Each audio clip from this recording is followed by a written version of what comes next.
কষ্টে আল্লাহ বলছেন আম হাসিবতুম আন তাদখুলুল জান্নাহ, আদমের ছেলে মেয়ে তোমরা কি মনে করো এমনিতে এমনিতে জান্নাতে চলে যাবে?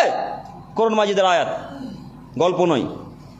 আল্লাহ বলছেন আম হাসিবতুম আন তাদখুলুল জান্নাহ, আদমের ছেলে মেয়ে তোমরা কি মনে করো এমনিতে এমনিতে জান্নাতে চলে যাবে? ওয়ালাম্মা ইয়াতিকুম মাসালুল লাযিনা খালাউ মিন ক্বাবলিকুম, অথচ তোমরা তোমাদের পূর্ববর্তী জনগণের অবস্থা পার করোনি।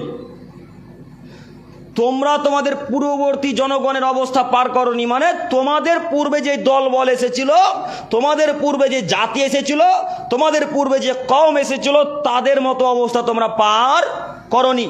যতক্ষণ পর্যন্ত তোমরা তাদের মতো অবস্থা পার না করছো ততক্ষণ পর্যন্ত তোমরা জান্নাতে যেতে পারবে না। তো তাদের উপরে কি অবস্থা এসেছিল? তাদের উপরে অবস্থা এসেছিল এত কঠিন, তিনি বলছেন মাসাতুহুমুল বাসা ওয়া দাররা ওয়া জুলজিলু, তাদের উপরে বিপদ এসেছিল।